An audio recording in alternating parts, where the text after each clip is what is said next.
ఇప్పుడు కొడాలి నాని ఏం చేశారంటే అండి, తను మరి వీడియో అది నిజం అబద్ధం అని తెలీదు. కొడాలి నాని ఏం చేశారంటే చంద్రబాబు నాయుడు గారు గెలిస్తే ఆయన బూట్లు తుడుస్తాను ఏదో చెప్పాడు. అది మరి ఇప్పుడు గెలిచింది ఎవరు సార్? 164 సీట్లు వచ్చినాయి, రావాలిగా. ఇప్పుడు ఒకప్పుడు టీడీపీ పార్టీలో కప్పులు మోసిన వ్యక్తి అందరికీ తెలుసు. వాళ్ళు ఏమేం బూతులు మాట్లాడారో, నీ అమ్మ మొగుడు చెప్పాడా అనే దగ్గర నుంచి కుటుంబ సభ్యుల్ని ప్రతి ఒక్కరిని కూడా తిట్టడం జరిగింది. అవును. ఇప్పుడు గుడివాడలో నీ పరిస్థితి ఏంటి? ఏదో థియేటర్ అంటారు ఏంటి? థియేటర్ ని కబ్జా చేశాడు సార్. అక్కడ పార్టీ ఆఫీస్ పెట్టాడు, వైఎస్ఆర్సీపీ పార్టీ ఆఫీస్. మొత్తం మిణిగల రాము గారు మొత్తం హ్యాండ్ ఓవర్ చేసుకున్నారు. అక్కడ భూములు కబ్జా చేశాడు. గుడివాడ అడ్డ కొడాలి నాని గడ్డ అనే విధంగా మాట్లాడాడు. ఇప్పుడు ఎవరు గుడివాడలో గెలిచింది? ఎవరు గన్నవరంలో గెలిచింది? గుంటూరు జిల్లా కానీ, కృష్ణా జిల్లా కానీ, ఉమ్మడి జిల్లాల్లో ఎక్కడా కూడా వైసీపీ జెండా ఎగరలా. అవును, తుడిచిపెట్టిపోయింది, మొత్తం తుడిచిపెట్టిపోయింది. 11 సీట్లు ఇచ్చారు. 11 సీట్లు ఇచ్చినా కూడా అసెంబ్లీ సమావేశాలకు రాకుండా ఉండడం కోసమే 2019 నుంచి 24 దాకా 3 రాజధానులు కడతా అన్నావు. కట్టావా? ల్యాండ్ టైటిలింగ్ యాక్ట్ అన్నావు. వైజాగ్ లో ప్రమాణ స్వీకారం అన్నా. ఇది విశాఖ స్టీల్ ప్లాంట్ అని అంటే 25,000 ఎకరాల భూమి సార్. అది వైజాగ్ స్టీల్ ప్లాంట్. అది మొత్తం అమ్మేసంటే అక్కడ రాజధాని కడతాడంట. ఆ భూమి ఇచ్చిన రైతులు ఎందుకు ఇచ్చారు అంటే, ఆ రోజుల్లో 1000 రూపాయలకి ఇచ్చారు ఎకరం. మా కుటుంబంలో ఎవరో ఒకరికి జాబ్ వచ్చింది అనే ఉద్దేశంతో ఇచ్చారు. నువ్వేదో రాజధాని కట్టుకుంటా అంటే వాళ్ళు ఎట్లా ఒప్పుకుంటారు సార్? దాదాపు అది 1,00,000 కోట్లు విలువ చేసేది. అయితే ఇప్పుడు కొడాలి నానికి ధైర్యంగా ఉండొచ్చు కదా, ప్రాబ్లం లేదు కదా ఆయనకి. కొడాలి నాని ధైర్యంగా ఉండొచ్చు కదా బయటకు వచ్చిన అంటే. కొడాలి నాని మీద వాళ్ళ వాలంటీర్లే కేసులు పెట్టారు సార్. అతని మీద వాళ్ళ వాలంటీర్లే కేసులు పెట్టారు. ఆయన చేసిన అరాచకాలు అన్ని ఇన్ని కాదు. కాకపోతే మేము ఎందుకు అవుతున్నాం అంటే, అతను ఒక క్యాన్సర్ పేషెంట్. ఎప్పుడు పోతాడో తెలీదు. నోటికి వచ్చినట్టు మాట్లాడాడు. ఇప్పుడు ఏం మాట్లాడతాడు? ఇంతకు ముందు మొన్న ఉచిత ఇసుక అని పెట్టారు బాబు గారు. ఇది నిజమా కాదా అని చెప్పి ఈవిడ టెస్ట్ చేశాడు, వచ్చాడు. బ్రహ్మాండం చేస్తున్నారని చెప్పి వాడే చెప్పాడు. ఇంకెంతకన్నా ఏం కావాలి సార్? ఇక జోగి రమేష్ అని ఒక అతను అప్పుడు పార్టీ మీద అది వెళ్ళాడు. అసలు బాబు గారి ఇంటి మీదకి వెళ్ళాడు జోగి రమేష్. ఎవరిని వదిలిపెట్టారు సార్? ఏదంటే ఒకవైపు డెవలప్ జరుగుతుంది. ఇప్పుడు రాగలరా ఆయన జోగి రమేష్? ఇప్పుడు ఎక్కడికి వస్తారు సార్? ఏం చేశారు ఆయన? అంటే బాబు గారింటికి ఇప్పుడు gate sir, Mangalagiri party office మీద దాడి చేసే వాళ్ళని వదిలిపెట్టేది లేదు. బాబు గారి ఇంటి మీదకి వెళ్ళిన జోగి రమేష్ ని వదిలిపెట్టేది లేదు. గన్నవరం పార్టీ ఆఫీస్ తగలబెట్టారు. వల్లభనేని వంశీని వదిలిపెట్టేది లేదు. వీళ్ళు చేసిన అరాచకాలకి వాళ్ళు లేడీస్ అయినా రోజా గాని, విడతల రజనీ గాని బాబు గారిని అక్రమంగా అరెస్ట్ చేసినప్పుడు వీళ్ళు ఏం మాట్లాడారో అన్ని తెలుసు. దోమలు వచ్చి కుట్టకుండా రంభా ఊరసి వచ్చి కన్ను కొడతారా అని చెప్పి మాట్లాడారు వీళ్ళిద్దరు. అమ్మో, అక్రమంగా కేసులు పెట్టారు. చెయ్యని తప్పుకే 3 రోజులు కేసు పెట్టారు. ఒక రకంగా బాబు గారిని చంపేద్దాము, హెలికాప్టర్ లో తీసుకొని వెళ్దాము, ఏ విధంగా అయితే ఇలా తండ్రి చనిపోయాడో ఆ విధంగా చంపేద్దామని అనుకున్నారు. కానీ ఇంటెలిజెన్స్ రిపోర్ట్ వల్ల మీరు మీ వెహికల్ ఎక్కి వెళ్ళండి అని చెప్పడం వల్ల ఆ రోజు బాబు గారు వాళ్ళ వెహికల్ వెళ్ళారు. కాబట్టి ఈ రోజు ఇన్ని అరాచకాలు చేసినా కూడా ఇంకా కూడా జగన్మోహన్ రెడ్డి మీద కానీ వాళ్ళ మీద కానీ కేసులు చిన్న ఒకవైపు అభివృద్ధి జరుగుతుంది. శ్వేతపత్రాలు రిలీజ్ చేస్తున్నారు. రెడ్ బుక్ అంటే ఊరికేం రాయలేదు సార్. పాదయాత్రకు వెళ్ళేటప్పుడు ఇబ్బంది పెట్టారు. ఎవరన్నా మాట్లాడే కిమ్ములాగా నువ్వు నవ్వితే నీ మీద కేసు, నువ్వు ఏడితే నీ మీద కేసు, నువ్వు మాట్లాడితే నీ మీద కేసు. మాకు ఇప్పుడు ఈ రోజు అమరావతి రాజధాని అయిన తర్వాత మేము 5 ఏళ్ల తర్వాత మాకు ఇప్పుడు స్వతంత్రం వచ్చింది అనిపించింది. 5 ఏళ్లుగా మాకు నరకం చూపించాడు సార్. దగ్గినా తుమ్మినా 41A నోటీసులు ఇవ్వటం, తీసుకెళ్ళటం, సిఐడి పోలీసులు కొట్టడం, ఇవన్నీ నీ ఎంపీనే వదలలేదు కదా నువ్వు. ప్రతి ఒక్కళ్ళ మీద కేసులు పెట్టారు. అచ్చెన్నాయుడు మీద కేసు పెట్టారు. ప్రతి ఒక్కళ్ళు ఇష్టం వచ్చినట్టు కొట్టుకుంటా పోయారు. ఇంకా పేరు నాన్న ఒక ఆయన ఉన్నారండి.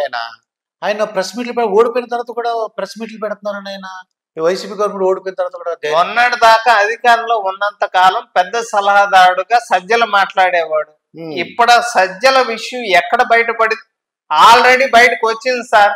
ఎందుకంటే విజయసాయి రెడ్డి వీడియోస్ బయట పెట్టింది సజ్జల అన్న విషయం అందరికీ తెలుసు. ఇప్పుడు విజయసాయి రెడ్డి ఏం చేస్తున్నాడంటే, నువ్వు బాపట్ల రిసార్ట్ లో నువ్వు విడుదల రజనీని తీసుకొని వెళ్ళటం కానీ, అక్కడ ప్రతి వారం అక్కడ ఏమేమి సంఘటనలు జరుగుతున్నాయి, అక్కడ కెమెరాలు ఎందుకు ఆఫ్ అయిపోతున్నాయి అన్నీ తెలుసు. వీళ్ళ రాసుల గురించి ఎవరు బయట పెట్టట్లా, వాళ్లే బయట పెడుతున్నారు. వాళ్ళు అంటారా? వాళ్ళకి వాళ్లే సార్. ఏంటి లాభం? అదేంటంటే లాభం వాళ్ళకి. ఇప్పుడు గంట ఎవరు అంబటి రాంబాబు, సంజన సుకన్య, అవంతి అరగంట వీడియో కాల్స్, విజయసాయి రెడ్డి, శాంతి, సజ్జల, రజని. ఏం సార్ వీళ్ళ గురించి ఇంకా చెప్పేది ఏమని చెప్పండి?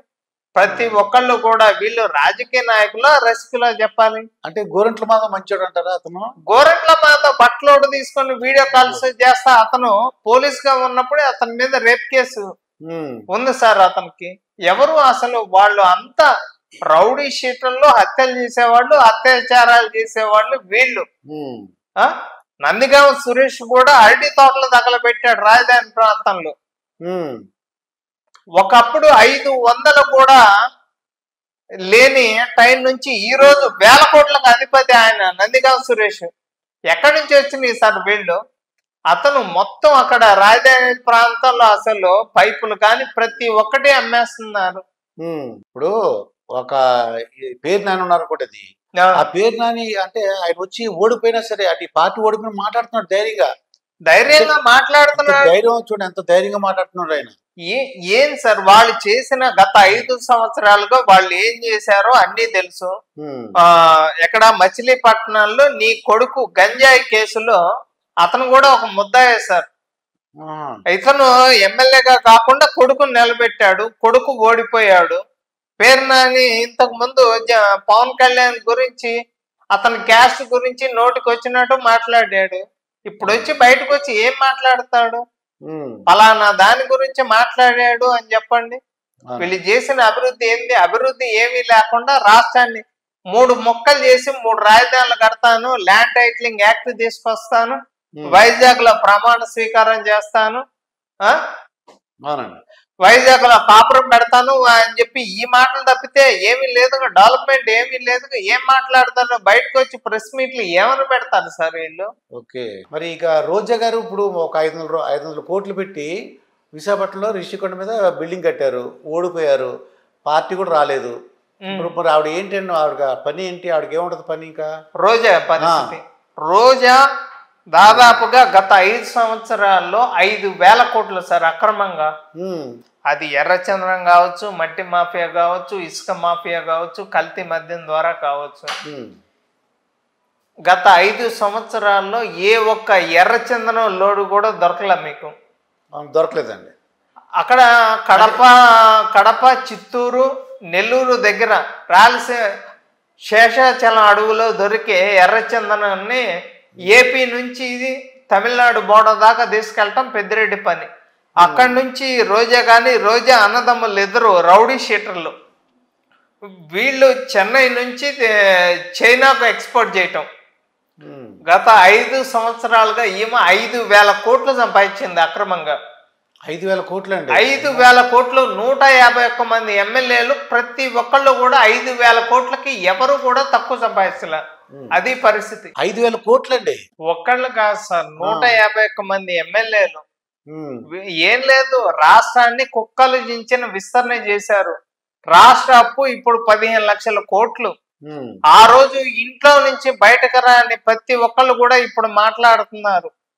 ఈ రోజు దండుపాలెం బ్యాచ్ మొత్తం కూడా అసెంబ్లీ ముందు నల్ల టవల్ వేసుకొని వీళ్ళు ధర్నా. అసలు ఏం మాట్లాడాలనుకుంటున్నారు ఏంటి? మధుసూదన్ రావు అతను పేరు పెట్టి మరి ఒక పోలీస్ అధికారిని మాట్లాడుతున్నారు అంటే నీ మీద ఎన్ని కేసులు ఉన్నాయి అందరికి తెలియదా? నువ్వు అధికారంలో రాకముందే నీ మీద 38 కేసులు ఉన్నాయి, కొత్తగా 148 కేసులు యాడ్ అయినాయి. నువ్వు చేసిన అరాచకాలు 1-2 లక్షల ఎకరాల్లో వైజాగ్ లో గంజాయి పంట, 25,000 కేజీల డ్రగ్స్ వైజాగ్ రావటం నీకు తెలియదా? కల్తీ మద్యం ద్వారా దాదాపు 50,000 కోట్ల అప్పు తీసుకొని వచ్చాడు సార్ జగన్మోహన్ రెడ్డి. 1,00,000 మంది చనిపోవటానికి కారణం. ఇక్కడ సినీ ఇండస్ట్రీకి సంబంధించిన వాళ్ళు కూడా చనిపోవటం జరిగింది. ఉమ్, వాళ్ళు అక్కడ ఏపీలో బూమ్ బూమ్ బీర్లు తాగటం కానీ ఉమ్. వీళ్ళంతా ఓకే. దాదాపుగా